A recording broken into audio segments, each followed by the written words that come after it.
What is the reality of غزوہ ہند. جی بہت اچھی پستک ہے، اور اس کے بارے میں آپ نے جو کہا کہ پروپیگنڈا ڈیبنکڈ، اور اس میں آپ نے کیا کہنے کی کوشش کی ہے، اس میں ایک راجنیتک جو نیریٹو ہے اس کا کچھ کھنڈن آپ نے کیا ہے غزوہ ہند کا. جی جی تو ہمارے درشکوں اس کے ساتھ آپ اس کو شیئر کیجئے، کیونکہ آج کل بہت پرچار چل رہا ہے غزوہ ہند ہو جائے گا، ایسا ہو جائے گا.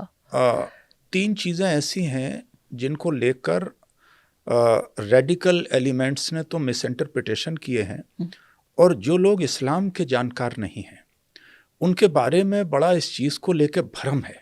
جی. اگر آپ کے سامنے کوئی آ کر یہ کہے کہ 100 سال بعد بھی کوئی ایسی جنگ ہوگی جس میں آپ کی جنریشن یا آپ کی کمیونٹی کو یا آپ کے مذہب کو ختم کر دیا جائے گا، تو آپ کو آج ہی سے اس انسان سے نفرت ہونے لگے گی، اور آپ اس کے اگینسٹ ایک پریپریشن کرنے لگیں گے.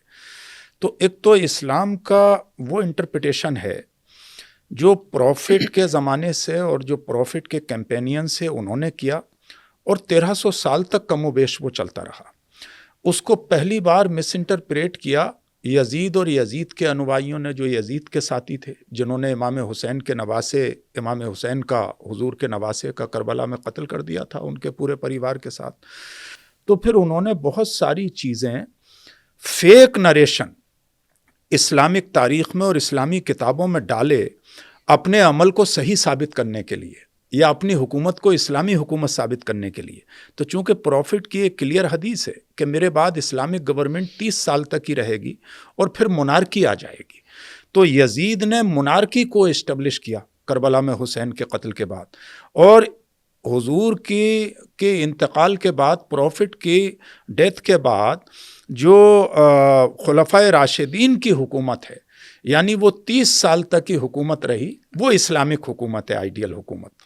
اس میں نہ تو غزوہ ہند کی حدیث ہے، اس میں نہ تو جہاد کا یہ انٹرپریٹیشن ہے کہ غیر مسلموں کو قتل کر دو، اس میں نہ تو امہ و نیشن کا تصور یہ ہے کہ آپ جو ہے وہ صرف امہ کا کنسیپٹ جو ہے وہ مسلم کا ہے. اس لیے کہ پروفٹ کے نزدیک جو امہ کا کنسیپٹ ہے وہ مدینے میں رہنے والا ایوری ویکتی اس میں سٹیزن مدینہ کا انکلوڈیڈ تھا مدینہ چارٹر میں، چاہے وہ جوئش تھا، چاہے وہ کرسچن تھا، چاہے وہ مسلم تھا، ایون اس وقت کچھ لوگ نان بلیور بھی تھے.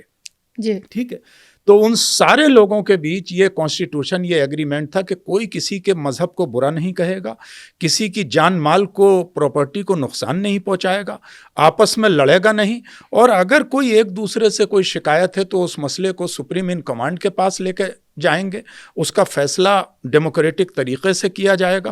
اور اسی وجہ سے ایک شخص اپنے کھیت میں پانی چلانا چاہتا تھا، ایک مسلمان، اور یہودی کا کھیت پہلے پڑتا تھا جدھر سے نہر بہہ کے جاتی تھی. وہ پروفٹ کے پاس گئے تو پروفٹ نے کہا کہ پانی جدھر سے بہہ رہا ہے ادھر سے کھیت کس کا پہلے ہے زمین؟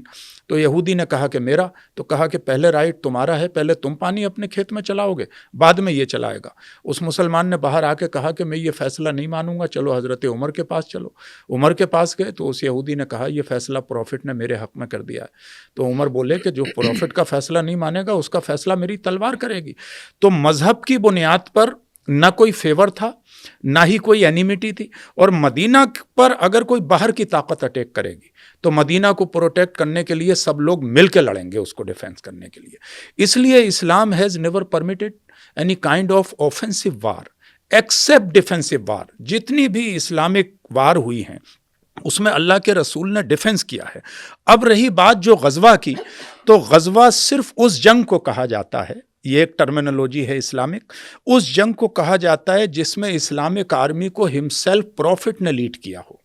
اب جب پروفٹ ظاہری صورت میں نہیں ہے تو کوئی بھی فیوچرسٹک جنگ غزوہ ہو ہی نہیں سکتی. اور جس کو آپ کے کمپینینز نے لیڈ کیا، پروفٹ نے لیڈ نہیں کیا اپنی زندگی میں، ان جنگوں کو شرائع کہتے ہیں.